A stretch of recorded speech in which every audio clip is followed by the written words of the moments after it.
Welcome to Doing It My Way by Beata Matras, a podcast about project and product management, communication, brand, and IT. All these topics will definitely improve and have a positive impact on your career. So join me today, subscribe, and expect a new episode every week. Thank you. 안녕하세요. 환영합니다. 여러분, 저는 Beata Matras입니다. Hello and welcome everyone. My name is Beata Matras and I just introduced myself in Korean. But let's switch to English. So during my career, I held many roles. I started from an assistant, I was a project manager, product manager. Right now I'm a podcaster and also digital product owner at a huge financial company startup. And today I'm going to talk about my journey from taking a steer from delivery to vision in product management. And that's actually my predilection for Warsaw IT Days that are taking place on 6th of April. And this is the first time I'm going to do a lecture on site. So it's a huge thing for me. As I mentioned before, I love challenges. And today I'm going to tell you about the challenges I faced while transitioning in product management. And I'll also introduce some of the key tools and strategies that have not only made my path more, manageable, but also empower you in your product management journey. But before we dive into the heart of the topic, I want to share something personal that connects deeply with me and the stage that I'm going to appear on 6th of April, which is PGE Narodowe. So in August, my favorite artist and significant role model of mine, Taylor Swift, will be performing there. And I wish I have tickets to her concert, but unfortunately, I don't. So if any of you know something about Taylor Swift concert tickets in Europe, I really need your help to get those. So let me know. Even if it's not in Poland, I would be happy to get those and travel whatever it takes to see her in real life. Even if it's going to be just, once in a lifetime, I want to do that. But coming back to the topic of today's podcast, so some time ago, I made a promise to myself and also communicated it more broadly that I want to become the Taylor Swift of product management, which means embodying innovation, leadership, and being the inspiration and role model in my field.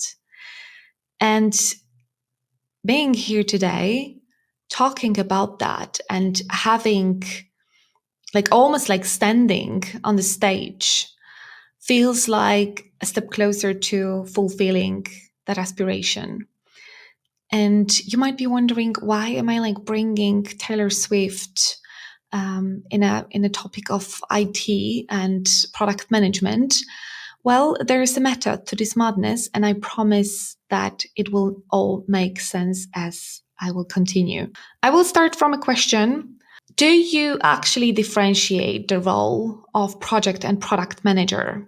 Because it's not obvious very often. So I'm going to simplify things and let you know what is the difference between project and product management on a simple analogy to building a Lego set to clearly and simply illustrate the difference.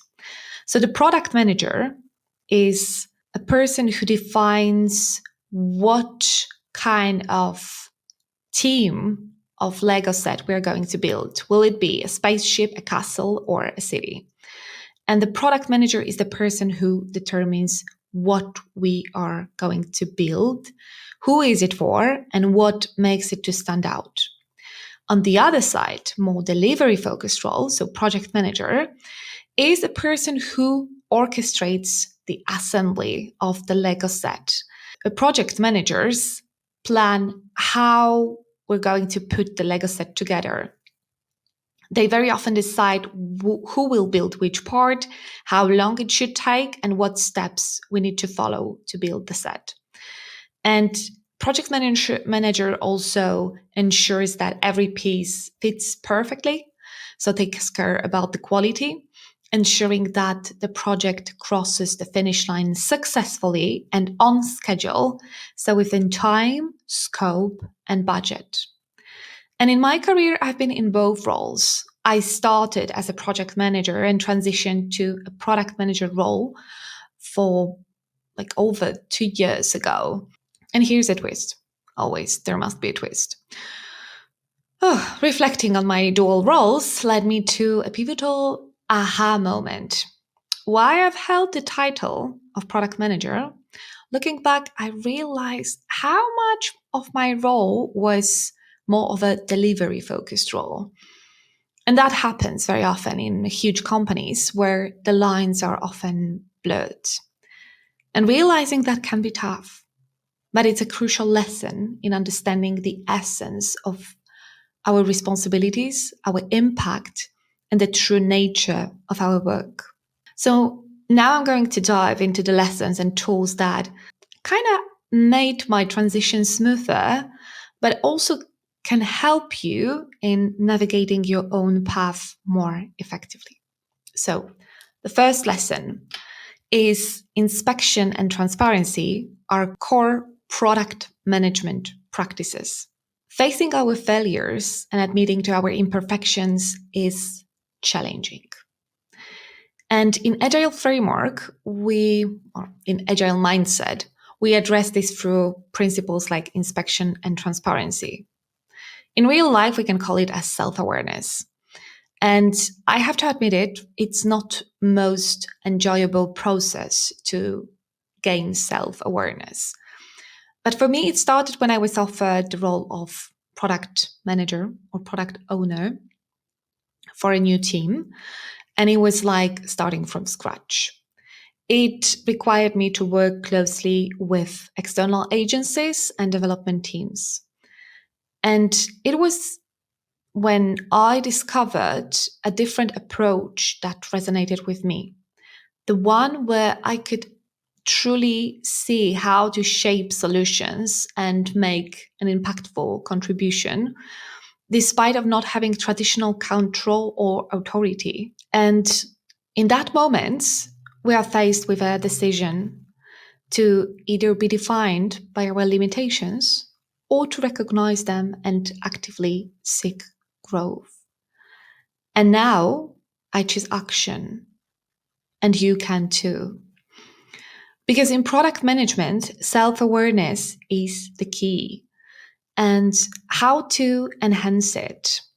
Well, the first thing is reflective thinking or critical thinking. This is taking time to actually assess your thoughts and beliefs and how you can do it. You can do it through thought evidence journal. So regularly writing down your thoughts, question their validity to actually deepen self-awareness. You can use apps like Notion or a simple notebook. The other tool is mind mapping. So visually organizing the thought process using tools like Miro or Mural.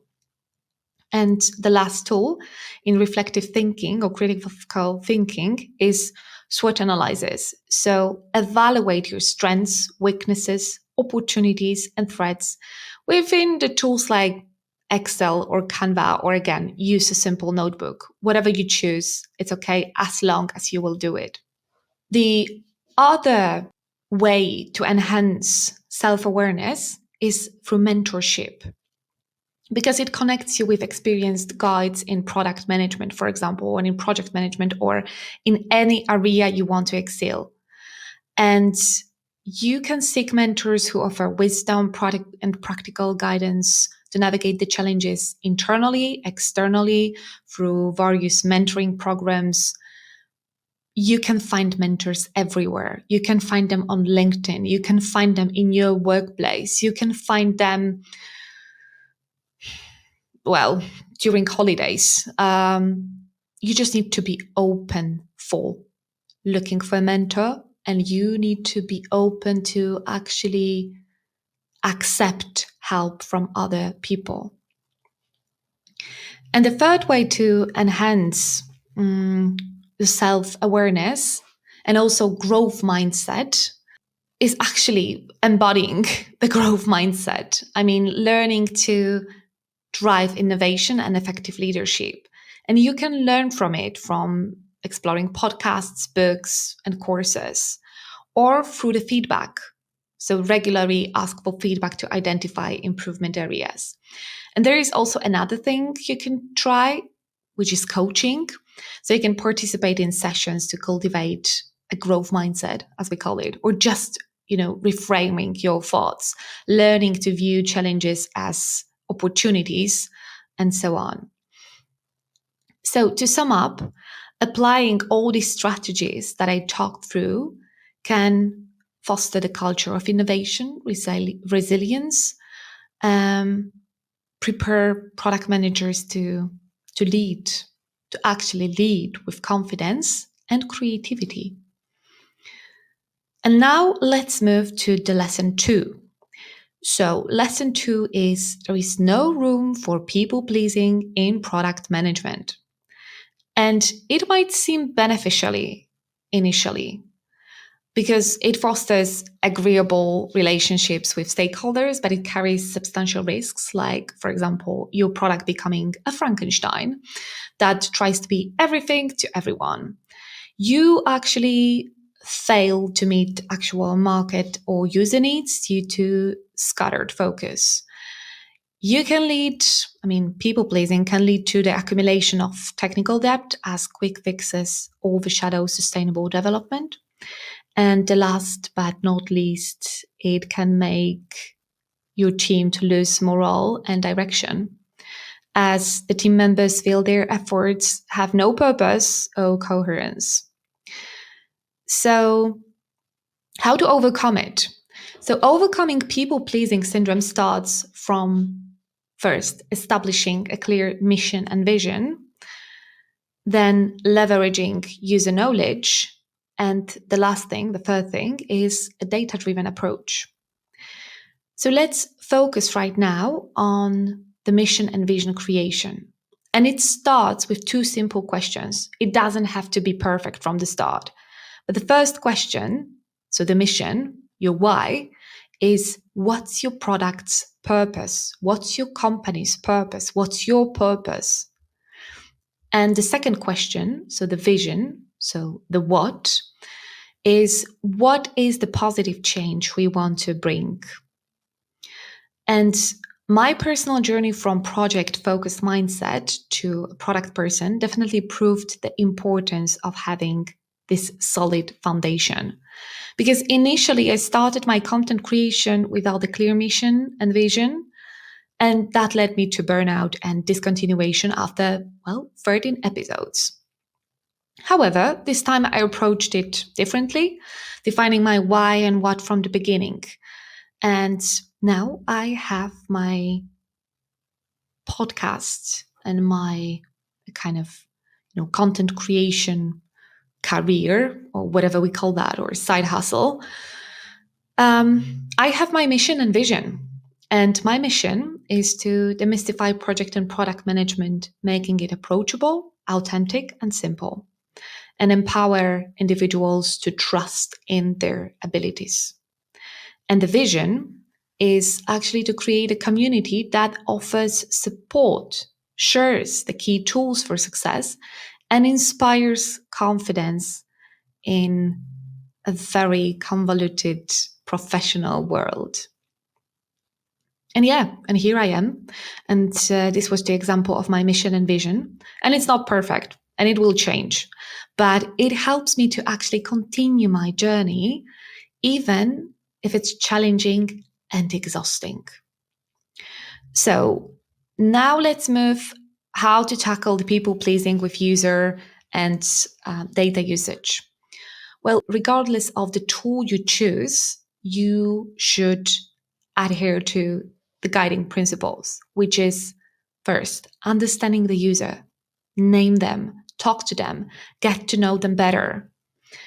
The second thing, or the second guiding principle, is always seek genuine user feedback, or sometimes experts' feedback, if you want to improve something on the way and you're not an expert in your field yet.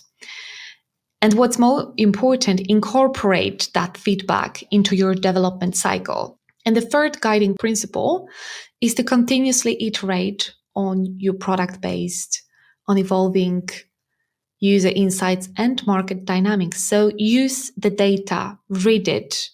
Even if you don't know what does it mean at first, just try to get to know the data, to get the data and start analyzing that. And then at some point, you will learn how to understand it and make better decisions based on that. So returning to my podcast as a product example, every episode is crafted with the purpose, with the structure and the value to my listeners. I'm thinking from the start about what change or what value the next episode should bring to the listeners.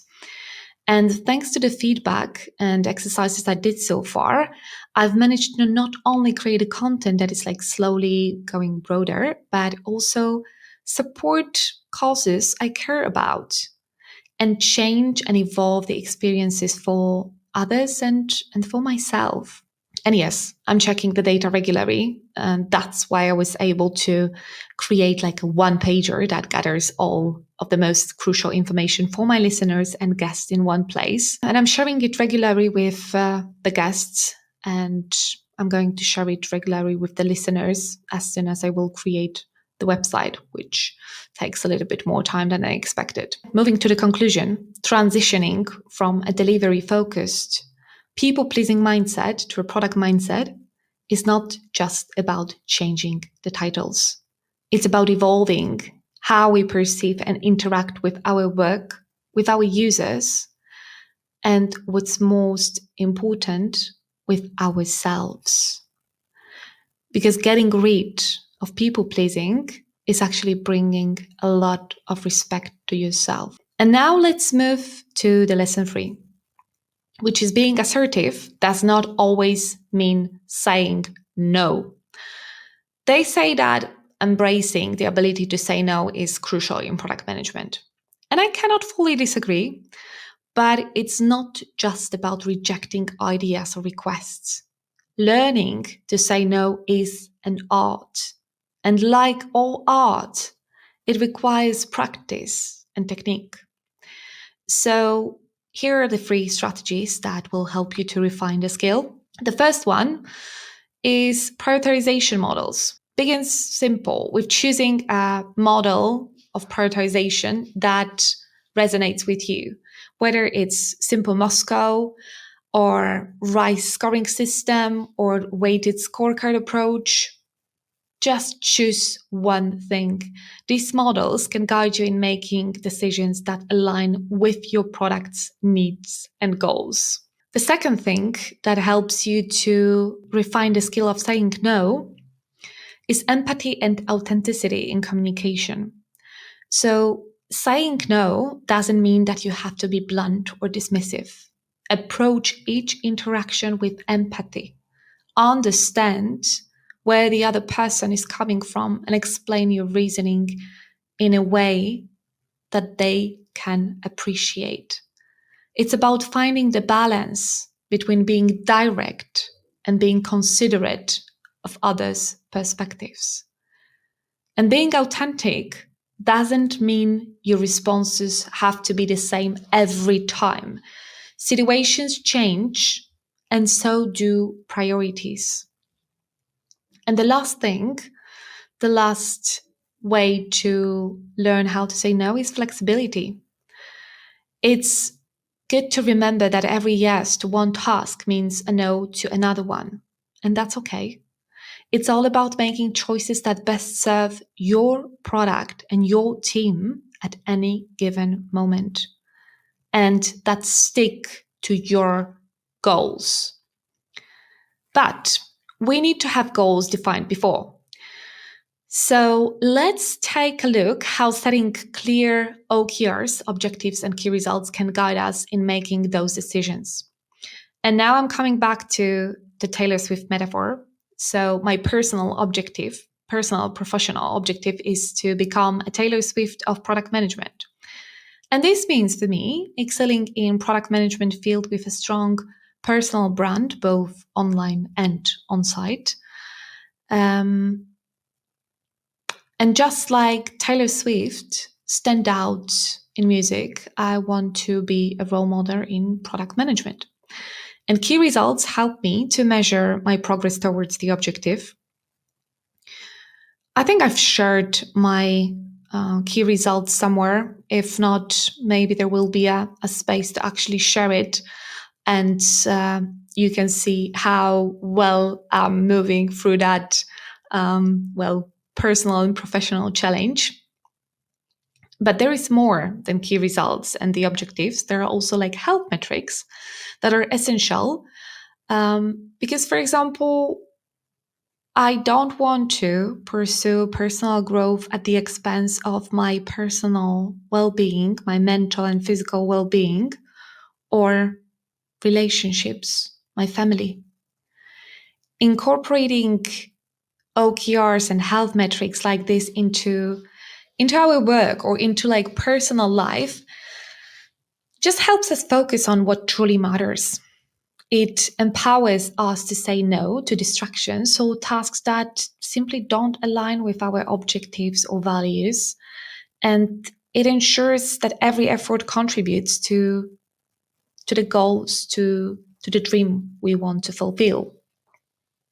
And it's good to remember that saying no, it's not about being negative. It's about making space for the yes that will truly move us forward.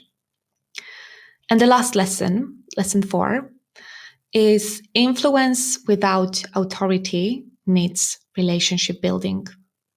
Because leading without formal authority is a skill in product management, especially vital as we work across teams and with various stakeholders. And here, building strong relationships is the key.